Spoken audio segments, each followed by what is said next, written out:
行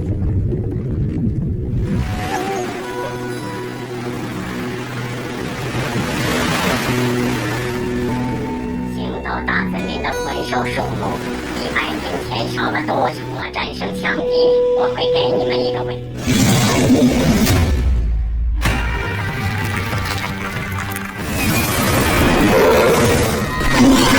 伸展太阳。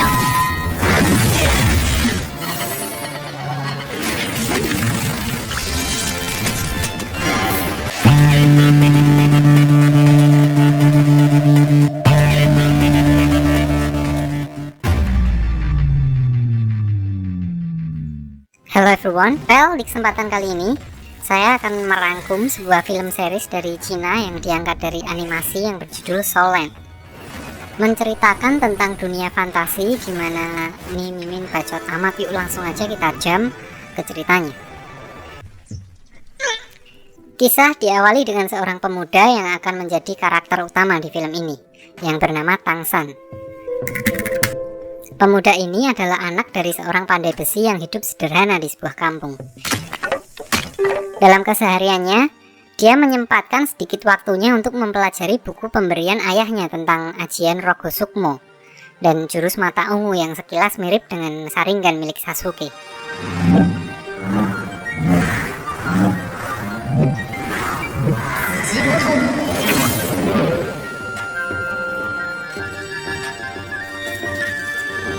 Lalu, saat dalam perjalanan pulang, dia diserang oleh seekor laba-laba raksasa yang memaksanya harus bertarung dengannya.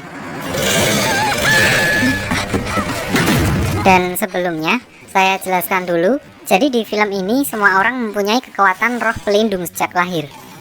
Roh pelindung tersebut biasanya berupa monster atau senjata yang dapat membantu mereka dalam pertarungan, yang nantinya dapat mereka sempurnakan dengan membunuh monster dan mengambil cincin roh atau ciri khas dari monster-monster tersebut.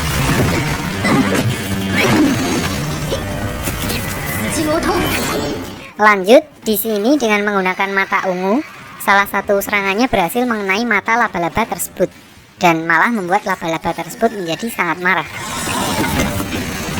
Dan saat dalam keadaan kepepet, tiba-tiba seseorang datang dan diperlihatkan orang tersebut dapat mengubah tangannya menjadi tangan serigala yang menegaskan kalau dia mempunyai roh pelindung berupa monster serigala. Orang itu memperkenalkan dirinya dengan nama Suyanto. Suyanto bagule buah. Suyuntao. Dia berasal dari balai roh pelindung yang datang dari kota untuk merekrut murid baru dari desa. Dan secara tidak sengaja melihat Tang San yang sedang dikejar oleh monster liar. Di sini Suyanto merasa curiga dengan Tang San yang roh pelindungnya saja belum bangkit. Dia dapat melempar paku tepat mengenai mata laba-laba tersebut. Dan sesampainya di rumah, Tang San bertanya kepada ayahnya tentang Suyanto dan balai roh pelindung. Namun diperlihatkan ayahnya yang bodoh amat mengenai hal tersebut. Di sini Tang San juga bercerita bahwa beberapa hari terakhir dia selalu dimimpiin, diimpeni bahasa Indonesianya, bermimpi tentang bisikan wanita yang berada di dalam ladang yang dipenuhi dengan rumput biru perak, yang dia kira itu adalah suara ibunya.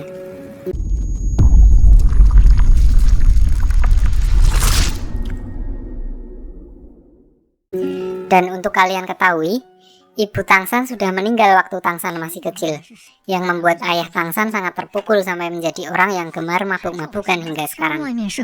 Di sisi lain, setelah Suyanto mengumumkan acara rekrutmen di desa mereka, kepala desa menemui Tang San untuk mengajaknya ikut dalam perekrutan tersebut.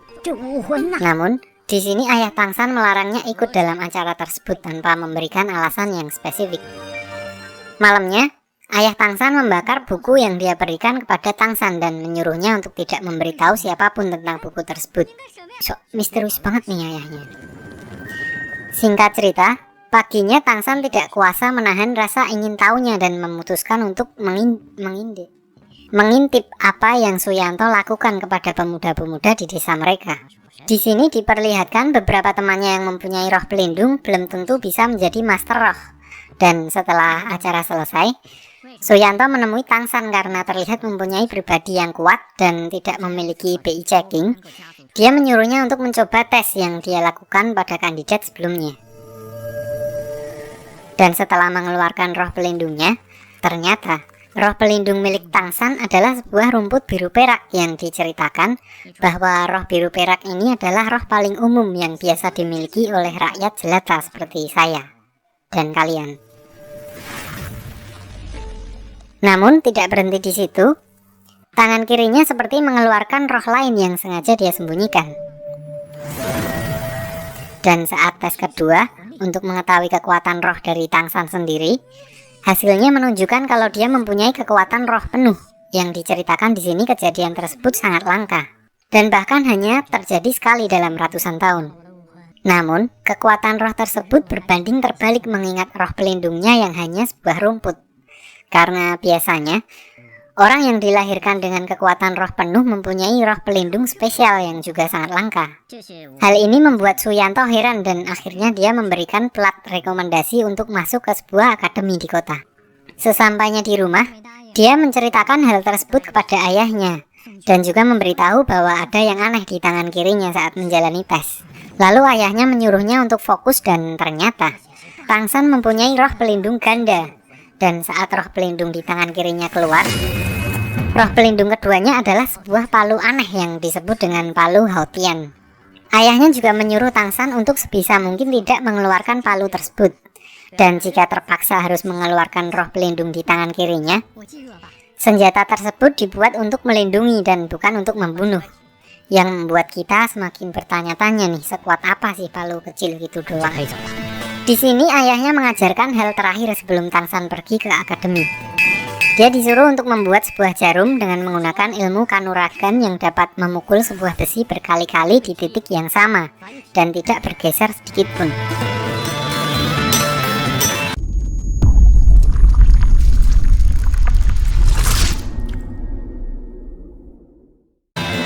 Setelah berhari-hari menempa jarum tersebut, akhirnya Tangsan berhasil membuat sebuah jarum. Dan ayahnya mengizinkan Tangsan untuk pergi belajar menjadi seorang master roh. Dengan syarat, dia harus bersumpah untuk tidak bergabung dengan balai roh pelindung.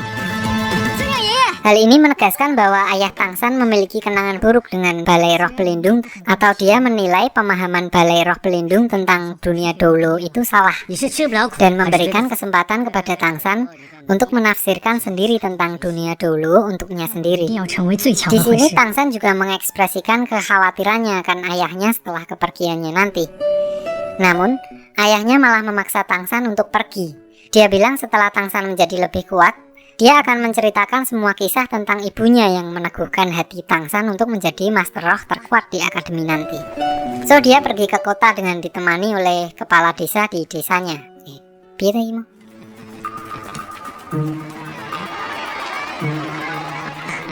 Sesampainya di sana, Tangsan bertemu dengan anak wali kota yang menjadi ketua OSIS di tempat itu, dan seorang guru honorer yang sedang leha-leha di depan pintu sekolahan. Guru tersebut nantinya akan berperan cukup banyak di film ini, jadi mulai dari sini kita panggil aja dia Master Xiao. Mendengar pembicaraan Tangsan yang berkata bahwa dia mempunyai kekuatan roh penuh, Master Xiao udah menduga kalau Tangsan mempunyai roh pelindung ganda berdasarkan penelitiannya selama dia berada di Bekasi. Namun di sini Tangsan tetap kekeh mengatakan bahwa dia tidak mempunyai roh lain selain rumput biru peraknya. Beberapa saat kemudian, Tangsan mendengar bahwa mereka harus membunuh seekor kelinci untuk ujian masuk ke akademi. Karena merasa itu menentang prinsipnya, Tangsan malah melepas semua kelinci di sekolahan tersebut dan sempat bersih tegang dengan anak Pak Wali Kota. Beruntung Tangsan diselamatkan oleh Master Xiao dari adu mulut tersebut. Di sisi lain, seorang cewek bernama Xiao Wu yang mempunyai roh pelindung kelinci, dia melihat kejadian tersebut dan mulai tertarik dengan Tangsan. Lalu Tangsan pergi ke asramanya, yaitu asrama 7. Di sana dia bertemu dengan murid baru yang bernama Wang Sheng, yang juga memiliki roh pelindung berupa harimau petarung. Dia mengklaim dirinya sebagai ketua kelas di sana. Tidak lama berselang, Xiao Wu muncul dan mengatakan kalau dia juga ditempatkan di asrama itu. Karena dilarang untuk tidur di sebelah Tangsan, dia lalu menantang Wang Sheng dan meminta menjadi ketua kalau dia berhasil menang. Ternyata, dia dapat dengan mudah mengalahkan Wang Sheng tanpa menggunakan roh pelindung kelincinya.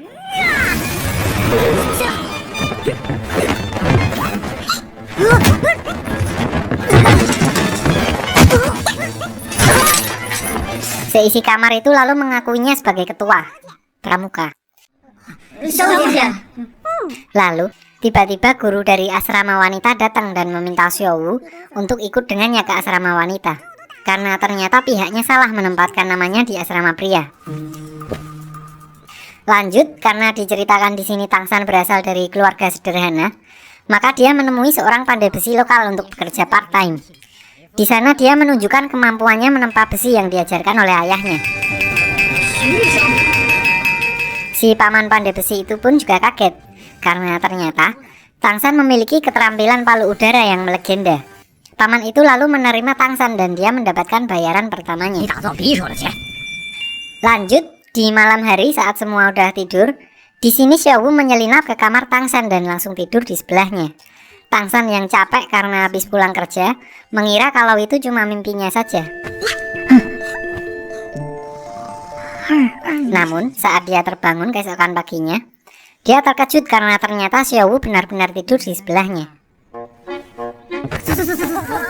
Selanjutnya diperlihatkan anak Pak Wali Kota yang masih penasaran dengan Xiaowu.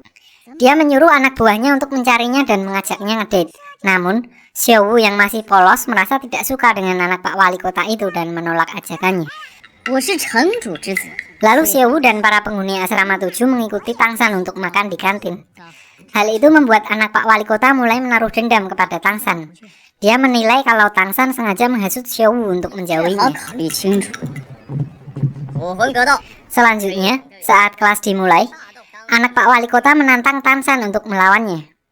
Walaupun anak Pak Wali Kota di sini berlaku tidak sportif, namun dia tetap tidak bisa menghajar Tangsan.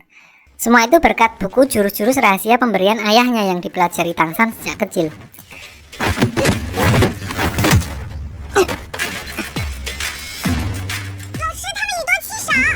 Di sesi jam pelajaran kedua, di sini anak Pak Wali Kota malah balik diajar oleh Tangsan dan Xiaowu.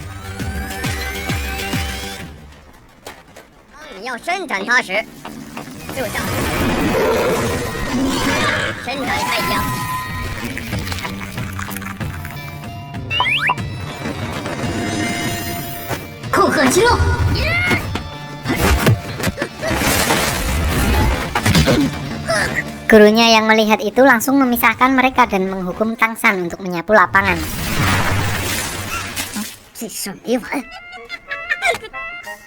Dan ternyata di sini anak buahnya anak Pak Wali Kota telah memasang jebakan Batman untuk Tangsan. Namun berkat ajian yang dimiliki Tangsan, dia berhasil menghindari jebakan itu dan melemparnya ke arah di mana anak Pak Wali Kota bersembunyi. Di sini Tangsan tidak mau mempermalukannya dan memilih untuk pura-pura tidak tahu dan pergi begitu saja.